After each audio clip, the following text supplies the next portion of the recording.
אותנו ממצרים, הוציאנו ממצרים. אילו נתן לנו את השבת נתן לנו.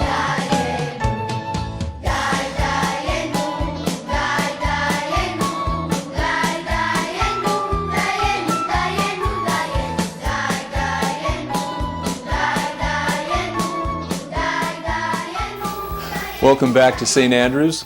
We're about to begin our second session of Jewish festivals and how they relate to the Gospel of John. We'll be looking at Passover, or Pesach. This is a fascinating and important feast, and what you'll see is how often Jesus participated in Passover in Jerusalem and also in Galilee. So get ready, and I'll meet you over in the parish hall. Okay, here we go. The Lord be with you. Let us pray. Well, good morning, Lord. We ask that you be present with us as we look at history and biblical history and the history of a people that you have called. And Lord, you have called us. Help us understand how their theology rolls right into our theology. In Jesus' name, amen. Amen. All right, we talked about Shabbat last week, and we're going to talk about Pesach. Notice how I've divided, and you can't see anything. Sorry. Hey, we're doing Passover, and it's Pesach. P-A-S-O-C-K is the way I think of it, okay? So it's just a pay and a sock. And so you've got the Hebrew of Passover. This is the most ancient of the Jewish festivals. This is the big one. This is the national holiday even today. Now I've been reading a guy by the name of Hayam Shas, Dr. Hayam Shas. He is a Jewish scholar. He taught at the New York teaching school, Jewish teaching school. That's not the exact title of it. And then he went to the Hebrew Seminary of Los Angeles. And so he teaches, and his specific area of expertise is religious holidays. Now, Dr. Shas talks about this very interesting separation of the husbandry aspect of Passover and the agrarian side of Passover. Now let me explain that. That's kind of ambiguous. So he says originally that this idea of Passover was very much a shepherd feast.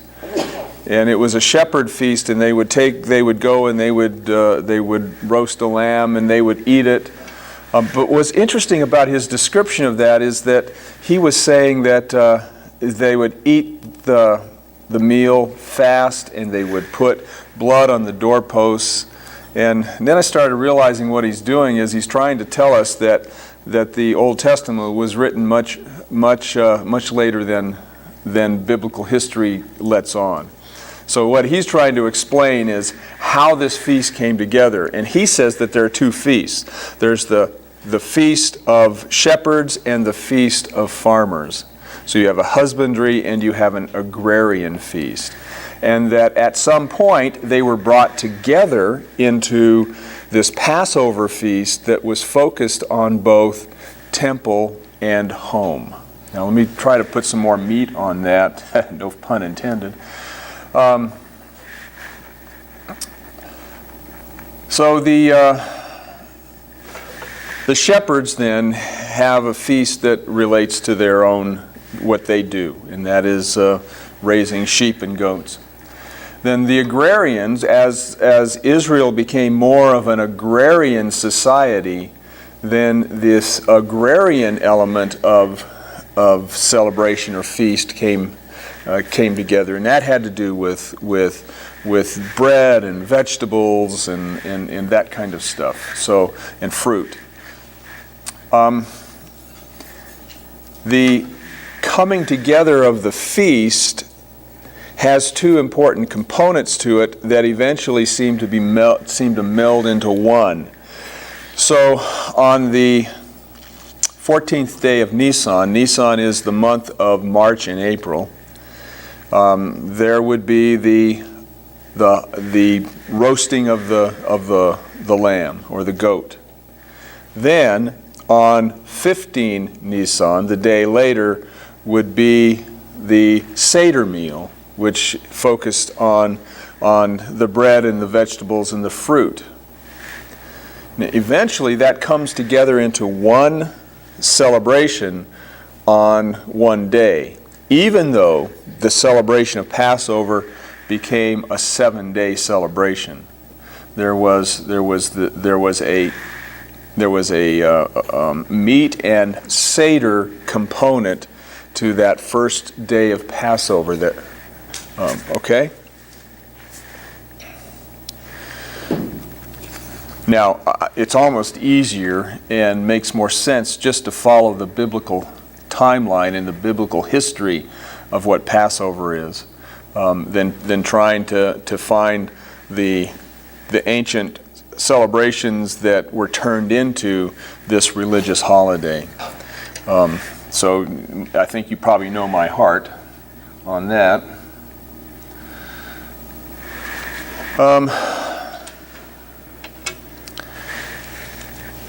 Now, how many of you remember your biblical history? And if I say to you, 2 Kings chapter 21, what are you going to say? You're shaking your heads. No, I have no clue. You're absolutely right. But it's really an important part of biblical history, and that has to do with good King Josiah. Does that ring a bell for you? Good King Josiah. Now, Josiah's dad, you remember, let's go back further than that. You remember, if you read the book of Kings, what is the pattern that you read in there? Good king, bad king, good king, bad king, good king, bad king. Well, Josiah's dad was a really bad king, and he reigned for like 54 years. And he was basically a pagan and let go of lots of the Jewish rituals, including Passover, and embraced many pagan rituals that had to do with idols. And so Josiah, good King Josiah, his son, steps in as a reformer, and he initiates a rebuilding or refurbishing of the temple. And in the midst of that, they discover a scroll. And as they reach in and pull out the scroll and they open it up, they have discovered what became known as Deuteronomy, the second. Deuto meaning second, and onomy meaning law, the second law. And in that second law, they discover that they should have been doing something called Passover, but they hadn't been doing it for a long time. And so then they start building this feast from what they were reading in the second law. And as they built this feast, they reestablish the temple in Jerusalem as the center, just as it was supposed to be in David's time when he had the tabernacle stationed in Jerusalem. And then remember, Solomon came along and he was tasked with building the temple in Jerusalem. So there was already this movement to centralize the cultic nature of their life, meaning their religious life was now centered in one place, in one city. And so having this reestablished by the refurbishing of the temple, discovering the second law, reinstituting the Passover, Jerusalem and the temple become even more important in the life of Israel. So the feast then, the feast of Passover, has a lot to do with place, the place that it takes place, and that place is the temple. Passover lasts 7 days, with the first and the last day being major components of the holiday itself.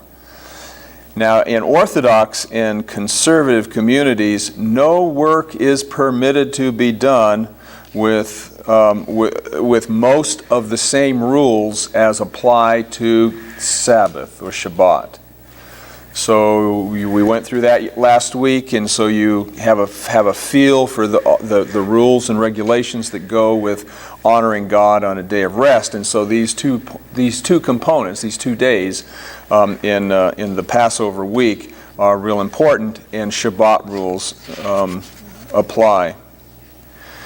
Now we have the Second Temple period. The Second Temple period. Now remember, Solomon is the First Temple period. The Second Temple period comes under Zerubbabel and the post-exile of the Babylonian captivity. So that becomes the Second Temple period. That Second Temple period extends all the way up into Herod in the first century.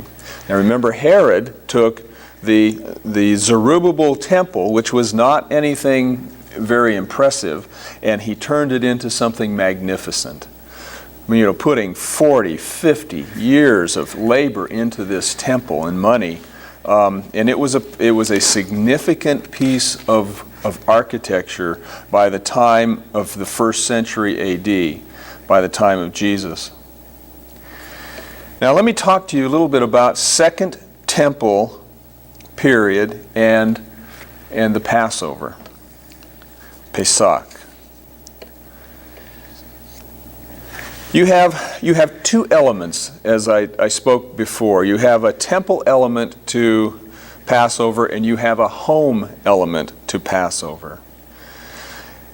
And if you were away from Jerusalem, you didn't live around Jerusalem, and you didn't make the pilgrimage to Jerusalem for Passover, you would celebrate this day without sacrifice, meaning you would not have a formal sacrifice in the temple, but you could still roast a lamb and have a Seder meal and gather your friends and family together and celebrate.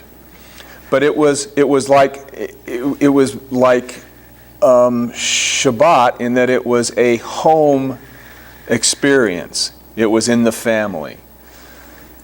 Now, when you concentrate the celebration of the temple, in the temple, you have to have a reason for the temple and a reason for people to come. And so what happened then in the Second Temple period is that the sacrifice of the animals took place in the temple, and it was a ritual, and it was important. Now, there were 24 divisions of priests and Levites in Israel.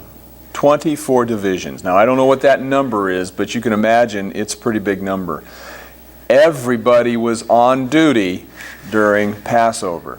Every priest and Levite was on duty. So all of the reserve priests and Levites, to put it in military terms, who were on the outskirts of Israel, they were to come in and help out at Passover.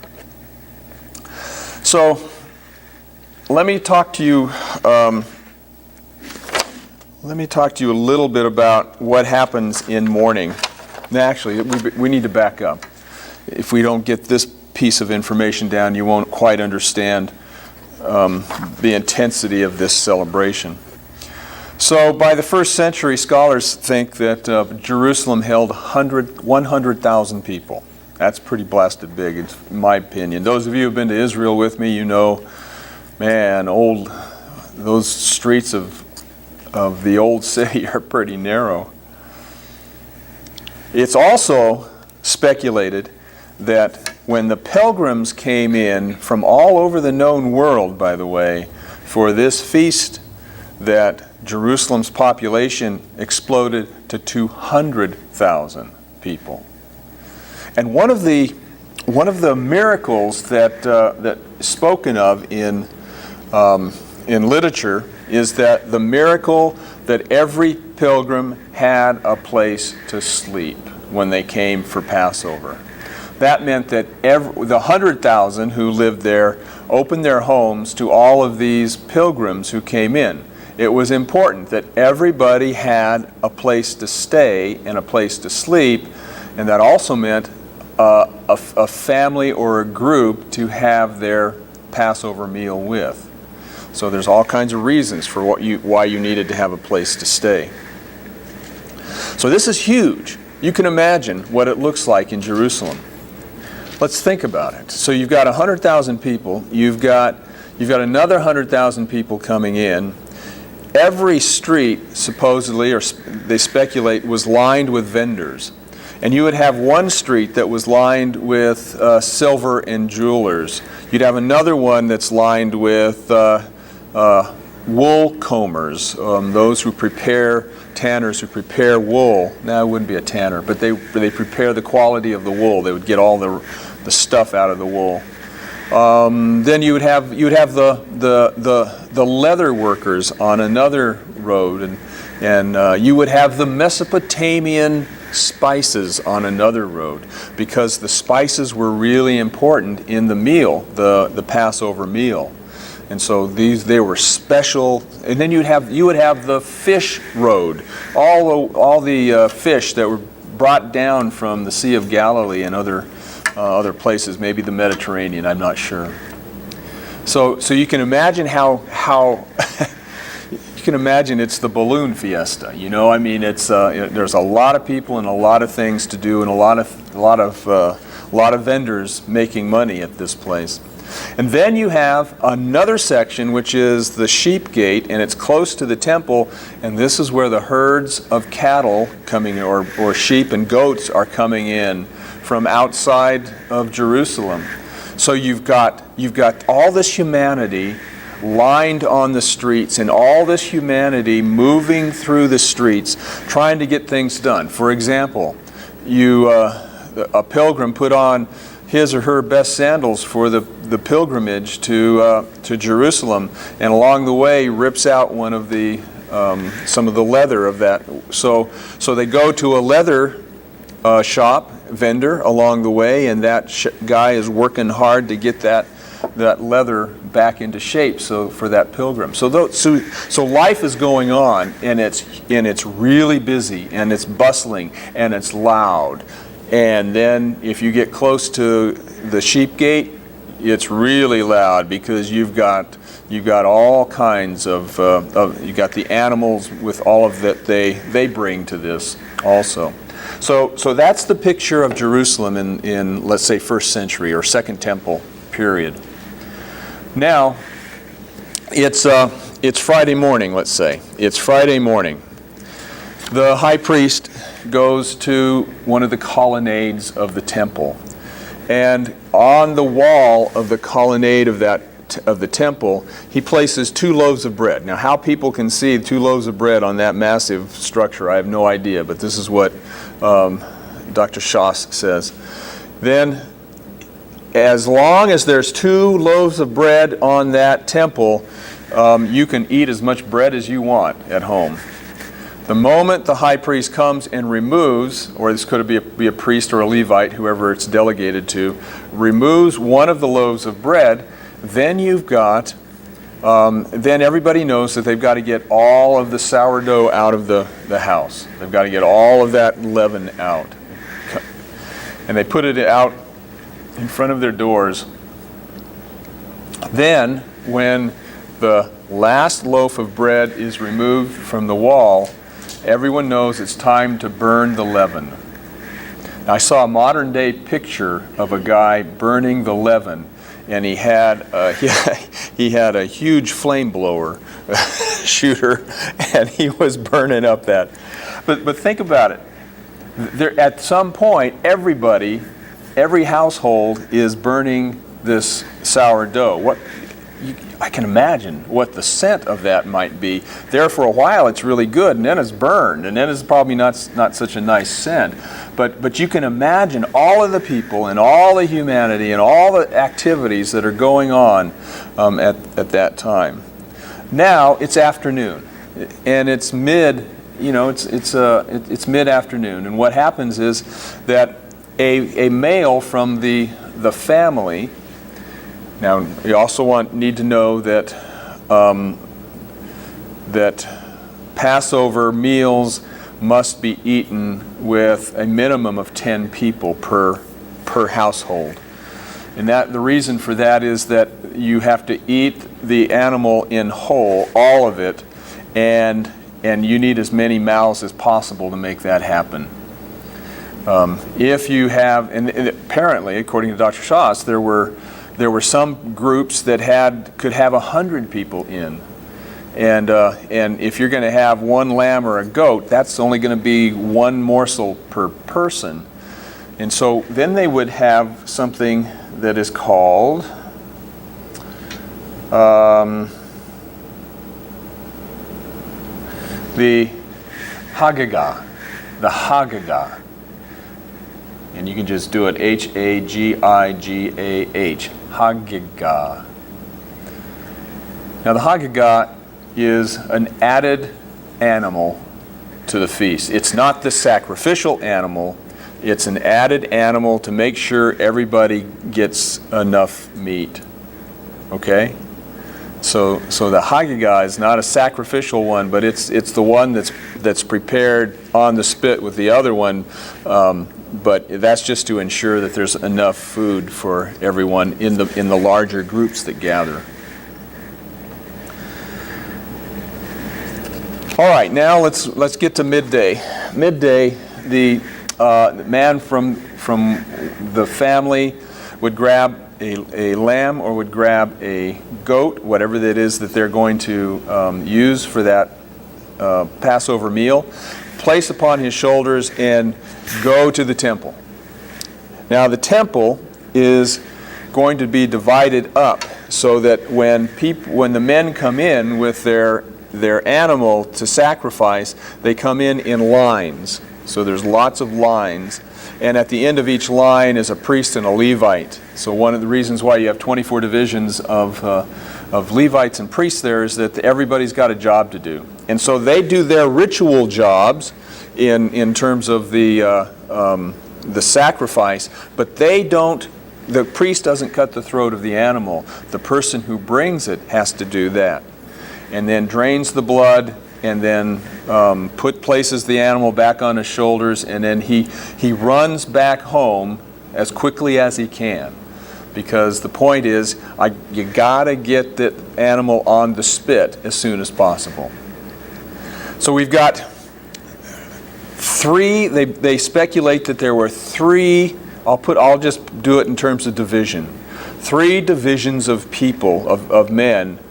Those who came early got into the first division, then of course you have the second division, and you have the third division. Now, it was speculated that they could move a mass of humanity through all 3 divisions, within 2 hours.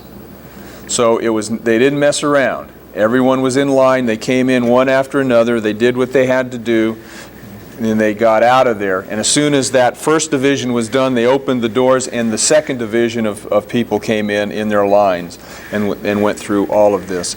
By the third division were called the lazies, and because they didn't get there soon enough. And so when they got their animal prepared and placed on their shoulders, they were really running fast to get back to get that animal on the spit. Now, I talked to you a little bit about what Jerusalem must have smelled like with the scent of burning bread. What do you think it smelled like when those spits were going? Oh my gosh, you talk about a paleo heaven.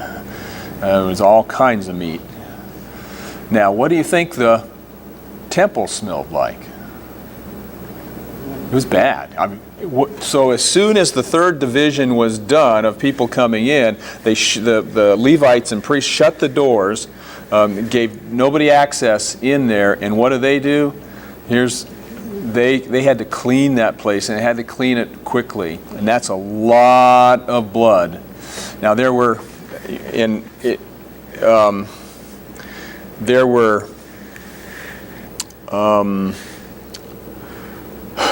trenches dug in the sandstone, in the stone.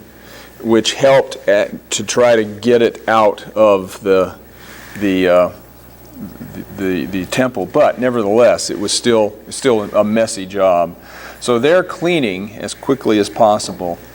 Probably the Levites were doing that. That's the altar guild, of course.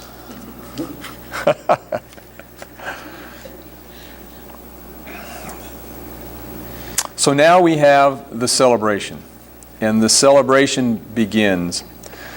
And as we talked about with Shabbat, there's candles to be lit, and people are lounging on cushions. Now, what's interesting is this is not necessarily a Jewish tradition. Some suggest that this was introduced by the Greeks.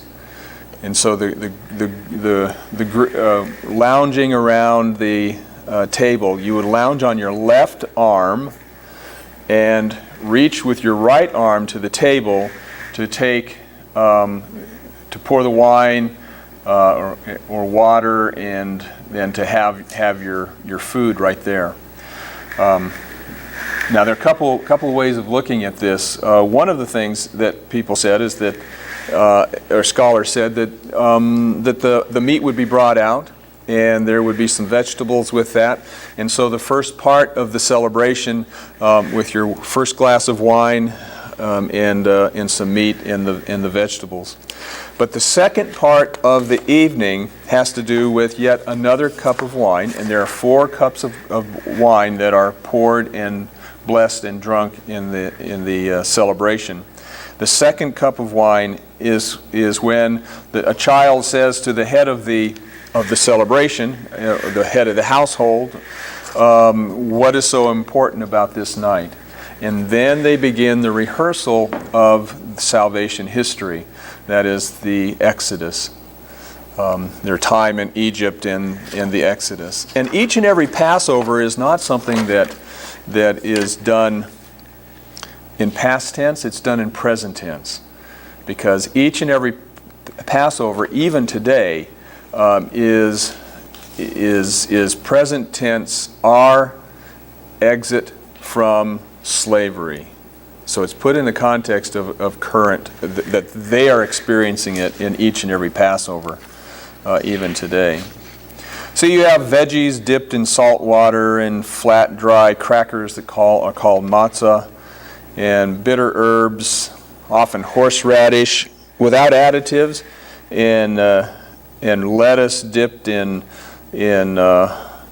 caroset, which is the paste of nuts and apples and pears and wine. And we've had that at our own Seder meals here. And a festive meal that may contain time to honor people like children, and a time for matzo ball soup or chicken soup. There's all kinds of foods that are available at the Passover meal.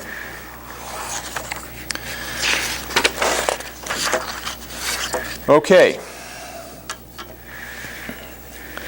Now, I was also it was fascinating to read from Dr. Schaas that after the meal and after the recitation of the Passover, meaning the Exodus from Egypt, groups would then get up and would go into the streets again and kind of do like maybe what we do at Christmas, is going from house to house and wishing somebody a Merry Christmas. So there is this communal aspect to Passover in the second temple period. And so people then start moving out into the streets again to greet one another. All right, now what I'd like to do is to fast forward to post-temple period. The post-temple period. Now let me check your biblical history again. Do you remember when the date of the destruction of the temple, the Herodian temple? After 70. You guys did it, 70 AD. Well done. I'm so proud of you. It's really important. The destruction of the temple under the Babylonian captivity is important, and the date of the destruction of the temple in Jerusalem second time by the Romans is very important. And the general who orchestrated this siege of Jerusalem and the destruction of the temple was Tiberius. So if Jerusalem is the cultic center of the nation, and it's the cultic center because of the temple, what happens to Passover when the temple is destroyed? No more sacrifice. Okay, first of all, right off the bat, no more sacrifice. That's right, Dawn. No more sacrifice. So does it change Passover? Well, in some ways it does, but remember, there are lots of people who do not go to Passover for whatever reason. Some of that has to do with this is spring, and the spring harvest could be happening, or the spring planting could be happening. So those people who stay away from Jerusalem for whatever reason still celebrate Passover, but they do it without a formal sacrifice. But they take their lamb, and they roast their lamb, and they have their bitter herbs and their matzahs and all that kind of stuff. So they've got all of that still going on, but they don't have that ritualistic sacrificial component to it. But they still do it, don't they? It's still going on. They're still out there having their little celebration, but it's not as rigid, it's not as formal as if they were to go to Jerusalem, where Passover is, quote, supposed to be celebrated. So there is already in place a tradition that can easily be drawn upon by all the Jews. Now you also have a dispersion of the Jews from Jerusalem. They are flooding out of Jerusalem as quickly as they possibly can because of the Roman occupation and siege, occupation, etc. So they're moving, and they're dispersing all over the place, and what they're bringing with them is this tradition of Passover, and they'll do it to the best of their ability, minus the temple. It still happens. Seder still happens. The story still happens to remind them who they are. Now, remember last week we talked a little bit about the Babylonian exiles who had to put together some way of remembering their own identity. And so they put together what's called synagogue. And that synagogue requires a minimum of 10 men to establish a synagogue. This was a place that they did their study. This is where they studied the Torah. This is where they studied the comments of rabbis and listened to sermons and the exposition of Torah. And so this is the place that helped to keep alive their tradition and their identity as being the people of God.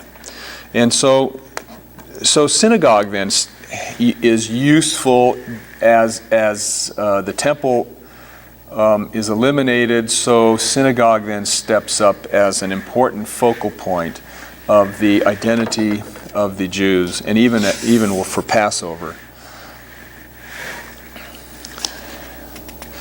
It's still the holiday of redemption, though. Even without the temple, it's still the holiday of redemption.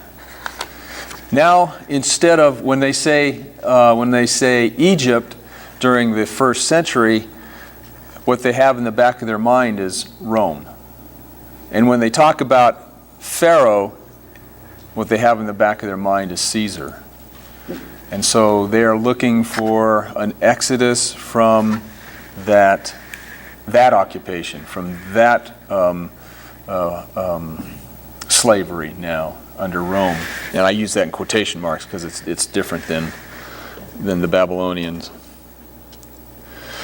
All right, now fast forward several hundred years, and I want you to go to the Middle Ages. And this is not a nice piece of Christian history, but the Middle Ages, Passover was also referred to as the Festival of Fear by Jews, the Festival of Fear.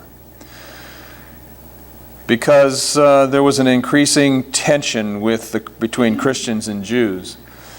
And it was easy for Christians to set in motion rumors that would cause hysteria. And the hysteria was based on this, that some Christians would pass the rumor that on Passover night, Jews would go out and capture Christian children and kill them and use their blood to make the matzah. So what was the reaction?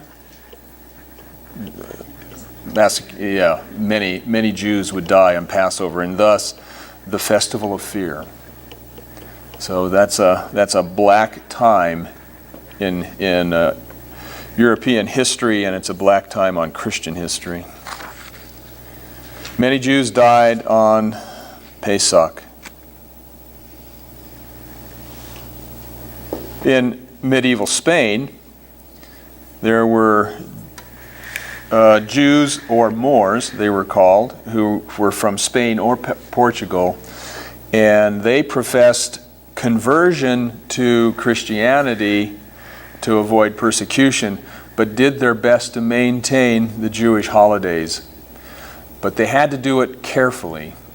They had to do their matzah on a different day than what would normally be done, or roast their goat or lamb on a different day, just to kind of throw the Christians off. And then they would do their celebration. But they also began to lose touch with the ongoing development of Jewish holidays and feasts. Don? Now, in Spain, the Muslims, or the Moors, occupied most of it from 711 to 1492. Were the Jews still afraid of the Muslims would persecute them too? No. Actually, the Muslims were much more kind. And the Muslims allowed the Jews to have a place because they honored the ancient tradition that they came from. And so yeah, that's a good point. Okay. All right. What's on your mind? I've talked at you for 45 minutes. So what are you thinking, Greta? I was thinking of when you went through the numbers on the celebration. Yeah. In Jerusalem, where there was 100,000, 200,000 people at Passover, and wasn't Christ crucified at Passover? Yeah. So were there that kind of numbers in town? Yeah, very good. I'm glad you went there. Yeah. All Christ Yeah. crucifixion and everything happened. Yeah, you read my notes, so that's where we're going. But for those who are watching on computer, Greta is contemplating the big numbers in Jerusalem, and wasn't Christ crucified in Jerusalem during Passover, thus adding to, oh my gosh, the numbers and the chaos. That's very good. Don? So that meant that the Romans were on high alert at that time. That's right. They had to be. Yeah. And Pilate, all of them were fidgety because of the crowds coming in. That's exactly right. Yeah, and Don's comment is, no wonder the Romans had to be on high alert, and they were fidgety about all these people coming to Jerusalem. And so yeah, you're beginning to piece together what we've got in the gospel. That's very good. Anybody else? Okay, let's go to the gospel. Let's go to John chapter 2, verse 13. One more thing. Yeah. Now, in the Gospels, it said, in one of the Gospels, it said they drank from the cup twice or something. Do you remember which one? And then it has that part of the celebration in there, or he took the cup again. And Yeah, I don't remember which gospel it is that has the two cups, drinking from the cup twice. I'd have to look at that. I think I'm right. Yeah. Okay, John chapter 2, verse 13.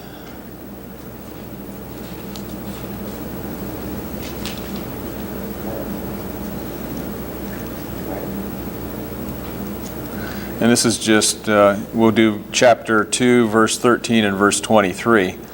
Verse 13, the Passover of the Jews was at hand, and Jesus went up to Jerusalem. Now what happened just before this statement about going to the Passover? Jesus was in Cana of Galilee and performed the miracle of the turning water into wine. So he goes from this wedding immediately into Passover in Jerusalem. Now verse 23. Now when he was in Jerusalem at the Passover feast, many believed in his name when they saw the signs that he was doing. All right, so this is Greta's observation. This is Don's observation. Jesus is there, and along with the other extra 100,000 people, and he's teaching and he's doing miracles, and people are seeing that, and they're gathering around. He's like just one more sideshow in Jerusalem. Now, this is really fascinating. I want you to go to John chapter 6, verse 4. So John chapter 6, you're going from 2 to 6, and look at verse 4. John chapter 6, verse 4.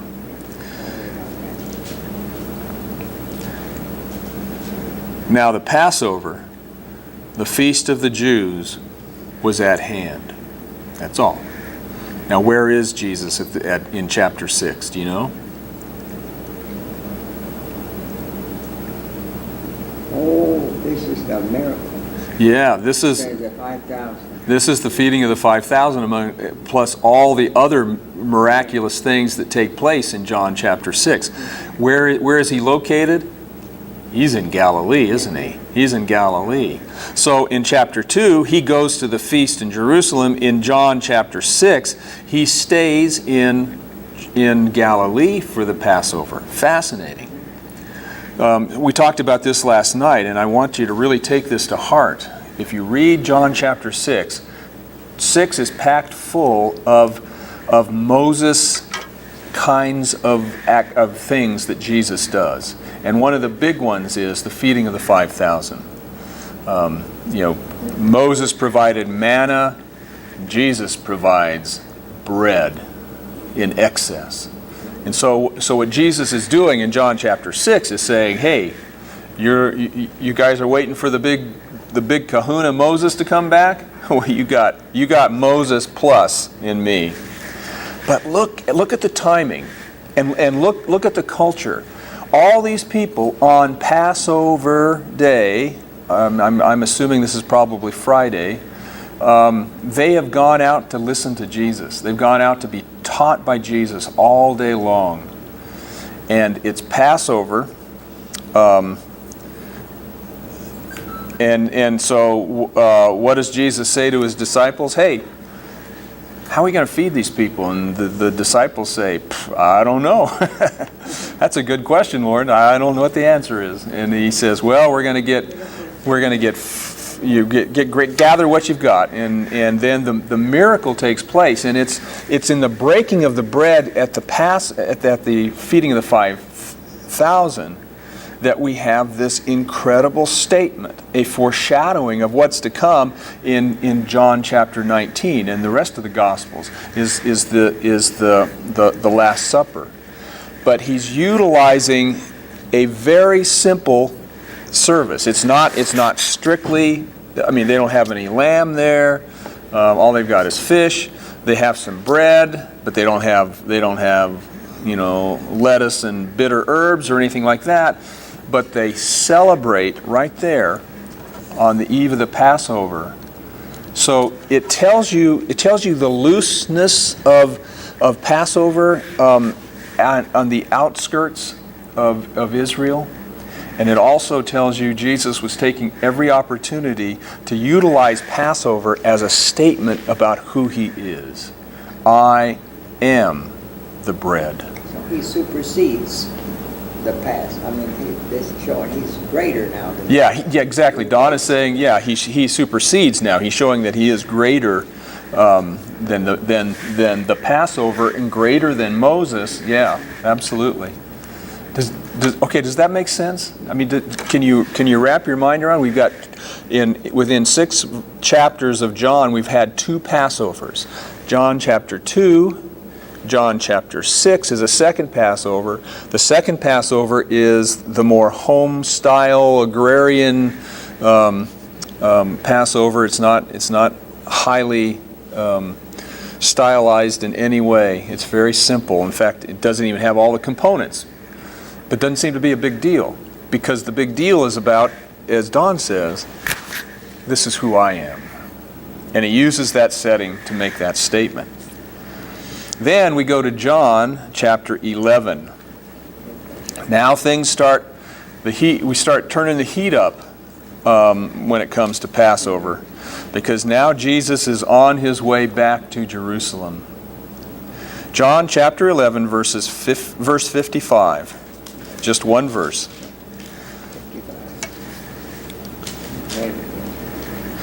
Now, the Passover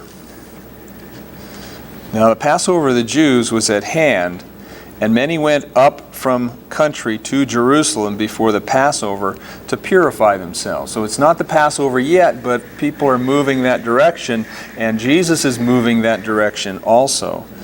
Now, this is also the time frame where he goes to Bethany, and in Bethany, in fact, that's in John chapter 12, verse 1. 6 days before the Passover, Jesus therefore came to Bethany, where Lazarus was, whom Jesus had raised from the dead. So he had raised Lazarus from the dead.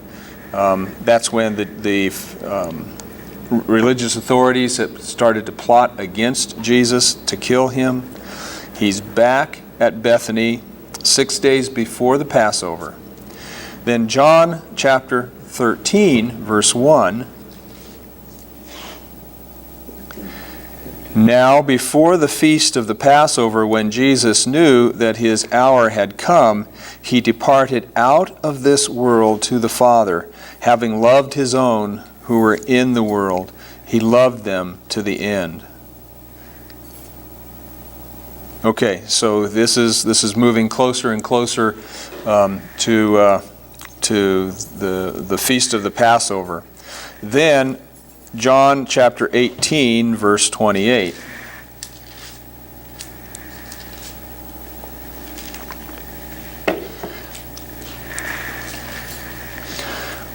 Verse 28.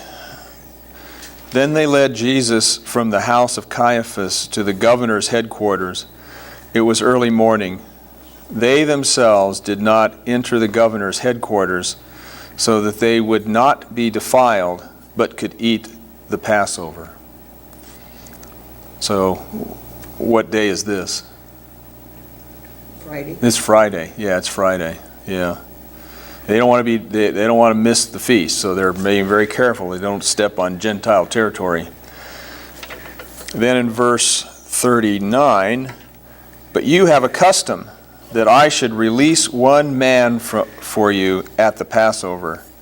So do you want me to release to you the King of the Jews? Now this all goes back to what you guys have already reflected on. Here you have 100,000 people making 200,000 people. You've got all these. You've got divisions of Levites and priests. You've got divisions of Roman soldiers, and here Pilate now has to cope with this little, what appears to him, this religious squabble that has a powder keg tied to it, and so you can sense the tension. I mean, I'm not trying to get Pilate off the hook here, but my gosh, what a situation he has. So in one sense, he's trying to get Jesus off the hook and get him out of there so they can get on with this and get through this blasted holiday that he's got to oversee. But at the same time, he's trying very hard to keep that powder keg from blowing up. Well, then the Pharisees and all those religious highfalutin people, they were also very upset. They had to deal with this too, right in the middle of their celebration. Yeah, and Don is saying that even the Pharisees and the Sadducees had to deal with this in the middle of their celebration. My comment to that is they had committed themselves to killing Jesus, and so that was really their focus, and I'm not sure it was religious purity. Well, it was religious purity in their mind. But yeah. Okay, now what about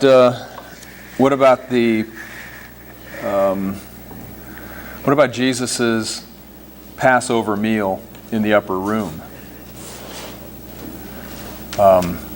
He gathers his disciples together, and we don't know how many disciples there were. It could have been 12. It could have been more, but the focal point are the 12. So he's got his minimum of 10, and they've gathered in the upper room, and they've got what appears to be a Seder meal, and there's no mention whatsoever of meat. It's just bread and wine. So it's very simple. And Jesus then makes his declaration. The bread is my body, and the wine is my blood. And every time you do this, you'll do this in remembrance of me. And so you have the powerful institution of what the Christian church picked up as their religious feast, if you will. And so it goes back to John chapter 6, where he did that with the multiplication of the bread and the fish. But now this is the pinnacle, I guess, of the of what he's trying to say of who he is. Now, one last verse. Go to actually two verses, but go to John chapter 19, verse 14. John 19, verse 14. Now, it was the day of preparation of the Passover. It was about the 6th hour. He said to the Jews, "Behold your king."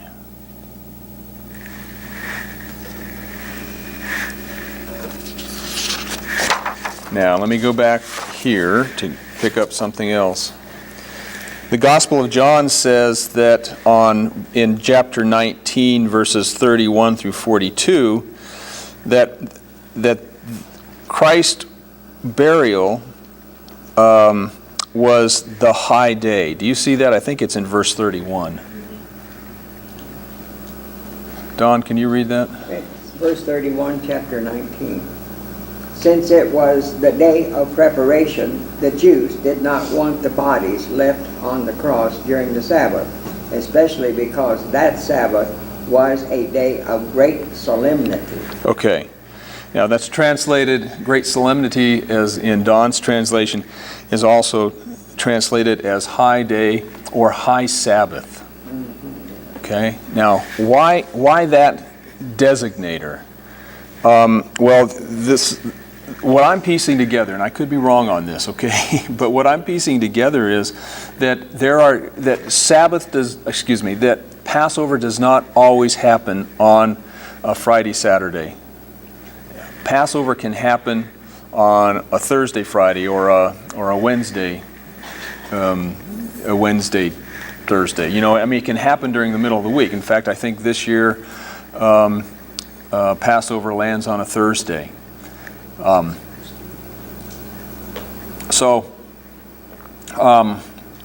when it does land on a Sabbath, it becomes the high holy day, so to speak. It becomes the high day. It becomes that high Sabbath. All right, now let's put it together. Scripture tells us that Jesus died on what day? Friday. On a Friday, right. What time of day did he die? 3 o'clock. 3 o'clock. What's going on in Jerusalem at 3 o'clock on Friday of Passover? David? Preparation. Preparation. What are they doing? The first division's lined up to sacrifice their lambs or goats. I mean, the symbolism is just too powerful. And then Jesus dies and is in the tomb on what we call Holy Saturday, but would be their Sabbath, their high day.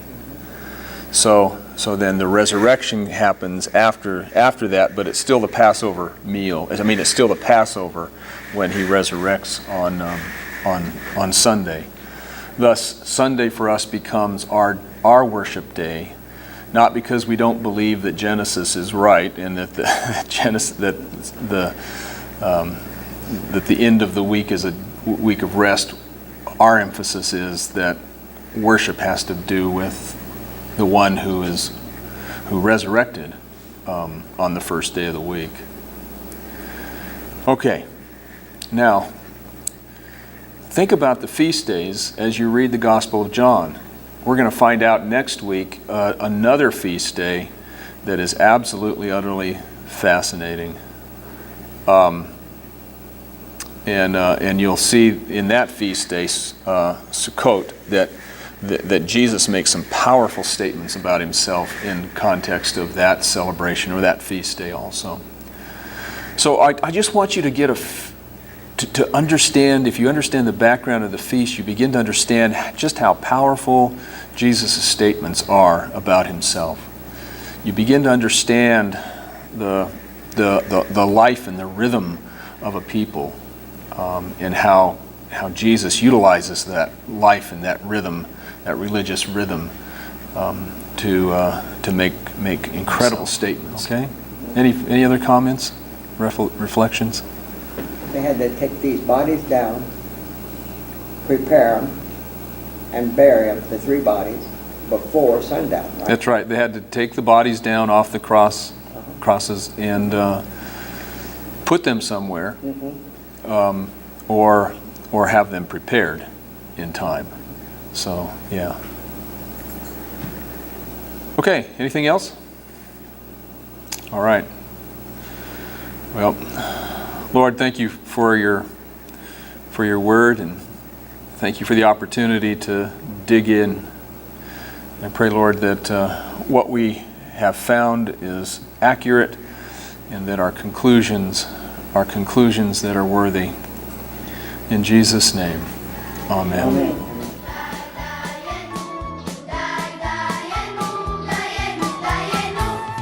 Illu Natale Natale l'anno et Hattora Natale l'anno et Hattora